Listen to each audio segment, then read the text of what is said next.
Hello and welcome to my YouTube channel, Sunflowers Facts. As I said before, none of the people attacking us have held back with the lies they said about us, and we shouldn't be expected to hold back with the truth about them. Moreover, it is no small thing when 7 tenants, 2 attorneys, and a landlord conspire to evict people like us, whom they know already have so much against them, have done nothing, and tolerated years of ignored abuse, only to have it all used against us because of lies and intimidations. Stephen Goldenberg is one of the 5 neighbors who Eric got to sign an affidavit against us. It wasn't all that long ago Steve told Terry he just wished that Eric would move out because of the way he expressed his dislike towards Steve's cigar smoke. And not too long before that, Steve came to our door offering his assistance with some other noisy neighbors who were tenants in our building at the time. They were a couple who did have extremely disturbing fights at all hours of the day and night that on one occasion almost ended up in a physical altercation with one of the other tenants in our building. On some occasions, the problematic neighbors, who we will refer to as Paul and Brian, had physical fights, and Paul usually left Brian with visible marks. Terry and I found Paul a bit too temperamental, but we usually got along pretty good with Brian. I say usually because on one occasion, for example, after Terry complained to them about crashing what sounded like heavy items against their wall, which vibrated into our unit, Brian said to Terry at 5 in the morning, "You better not bother us anymore, you fat faggot, or you'll have some real trouble." The next day he came to Terry and while in tears, apologized, said he loved Terry and that he felt Terry was his father, which was a bit awkward and weird for Terry, considering that there wasn't even much of an age difference. In either case, Terry being Terry and the other person trying to be decent, Terry just asked him to try not to crash things against the wall like that, and if he did, at least try not to do it in the middle of the night. The overall point to this is that in spite of everything, we were actually pretty much just taking the situation in stride and let things unfold accordingly. And then one day we noticed Steve just standing by our front door, silent.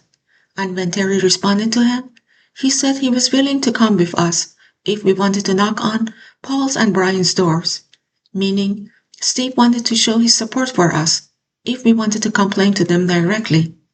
Not too long after that, the tenants moved out on their own accord, or at least it had nothing to do with us. At the time, Steve shared a larger 2-bedroom unit in our building with some roommates. Those roommates moved out, and Steve needed a smaller, less expensive unit. I think it was the first day after Paul and Brian moved out that we heard Steve walking and talking outside our unit, and heard him ask into his phone, "So I can have the place. It's mine then." After that, Steve moved into the unit that Paul and Brian moved out of. In other words, when Steve came to our door that day, he was trying to use us as a source to get rid of the neighbors in the unit so he could take it for himself. And he did. Steve's first introduction to us when he moved into our building was when we offered to temporarily let him use our parking space while unloading things. A very short time after that, on a hot day, while Terry was doing laundry, Steve just casually walked up to Terry and with an entitled tone and manner asked Terry to give him a ride to Custer and Ventura, which back then was a small plaza next to the previous Pavilion supermarket before it was rebuilt. And back then, he was about 24 years old, but lazy and entitled. He was too good to walk as Terry or I would have. Terry told him he had laundry going, but thinking he might have had some sort of pressing situation, he drove Steve to the corner. While there, he left Terry waiting in the extreme heat for about 45 minutes. And when Steve finally came back, he acted as if it was nothing. When Terry pulled into our parking space, turned off the engine, and figured Steve got the idea of, "Okay, I have to get my laundry now," which I try not to leave sitting in the machines unattended. "See you then." And instead of a thank you or anything like that, Steve turned to Terry and in a really judgmental and scrutinizing way, asked him, "What do you do?" I told Terry that he should have said to him, "Right now, I'm your free chauffeur." Terry and I believe that in settings like this, what people know about you never leads to anything good, but it can often lead to some kind of problems. And how right did we turn out to be in this case? Even Myra's ex-husband, whom Myra admitted physically threatened Terry, tried to find out things about us to use in a lawsuit, such as where we worked, but he ended up going on the run himself to evade a judgment against him. In either case, Terry started to avoid Steve after that, but Steve kept at it with the personal interrogations for things that should have had no concern to him. And around the time he gave Steve that ride, Terry also let Steve know that he left his car parked in front of the building during strict cleaning hours, allowing Steve to avoid the ticket by minutes. Yet, a month or so later, while Steve was sitting on his balcony, facing the street from the second floor, Terry momentarily parked in front of the building to pick up something in from our unit, and forgot it was street cleaning day. And when he came back about 5 minutes later, there was a ticket on his window. Terry looked up at Steve sitting on the balcony and said to him, "So you didn't want to say anything, or?" Steve shrugged his shoulder and went back into his unit. Over time, we regained a modest tolerance for Steve, and at one point, not too long before the pandemic, Steve said how he and Shai, another tenant in our building, noticed how so many guys came to Myra's unit and how he was going to get Shai and some others to go against Myra for the noise she made. On one occasion, after we called the police on Myra, Steve even came forward while we were talking to the police and offered to be a witness on our behalf. However, not too long after that, Steve and Shai became admirers and supporters for Myra, especially Steve, whom Myra spends time with in his unit, and who Maggie, until her inexplicable and sudden conversion, referred to Steve and Myra as weed buddies. When it comes to any females that have moved into our building, Steve has, whenever he could, struggled to have some sort of connection with them. And the meaner they will, the more susceptible he showed himself to be. And it is okay by us if he wants to advertise his desperation, but he shouldn't allow it to hurt others, which in our case it has. There is also retaliation at play with Steve, and while following who he believes is the strongest in the pack, he works at concealing his underlying resentments towards those who he harbors disdain for until he thinks he's in a position to purge his true desires without consequences. Steve likes to smoke his cigars in the back parking lot below our unit where the carports are. He likes to smoke his cigars there because he knows other tenants, such as Maggie, will have an issue with it. But when he smokes his cigars in the back parking lot, the second-hand smoke wafts into our bedroom and throughout our whole unit whenever we want the windows open for a bit of air. The last time he did this, he knew Terry was in a very bad condition and that neighbors were starting to gang up on us. And when I approached him in the parking lot, he responded in a really smart alecky manner, saying he had an agreement with Jay to smoke in that area. His attitude prompted me to ask him why he didn't smoke in the front of the building where his friends are, which he responded to with more arrogance. We contacted Jay. Steve stopped the smoking in the back, and he's now retaliating with lies about us in an affidavit that he signed under the penalty of perjury. Ill-intended lies that he should have to answer for.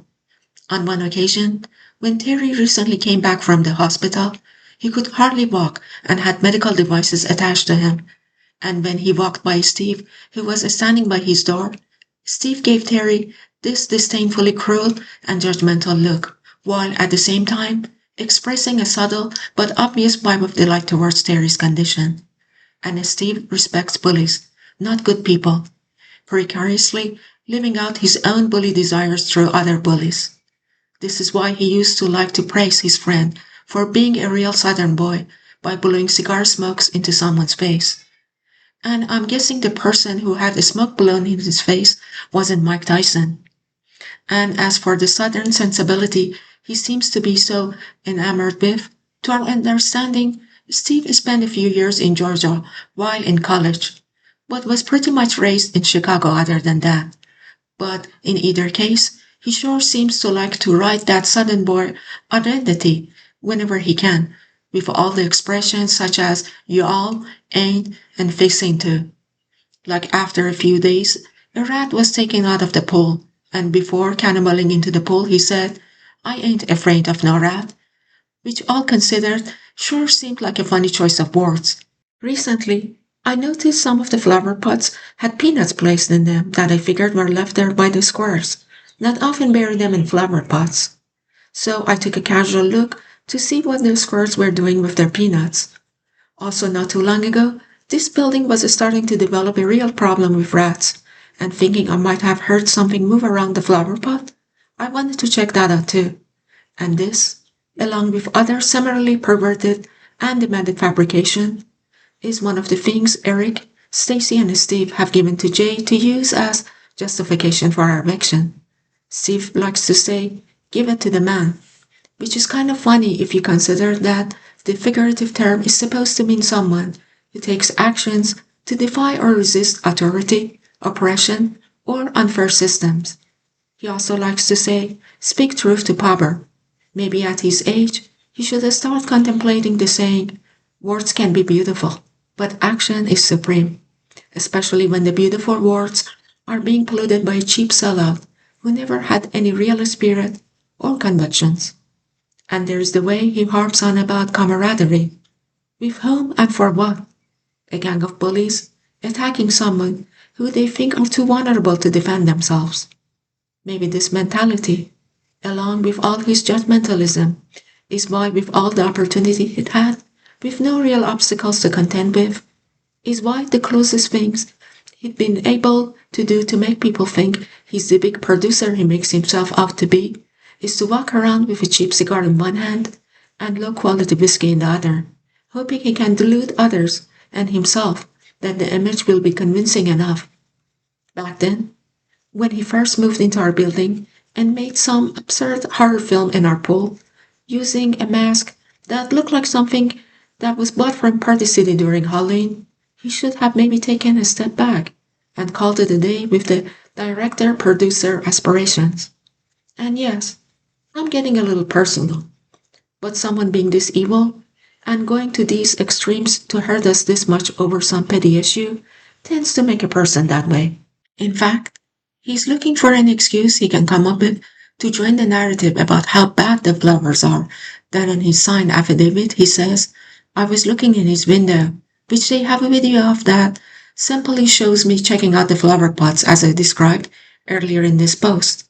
He also said that I followed him around and filmed him in the common area, which in fact, I was entering the building from the front gate at the same time he was entering the building from the back gate, which they have a video of showing exactly as I described. I will post both videos in the near future.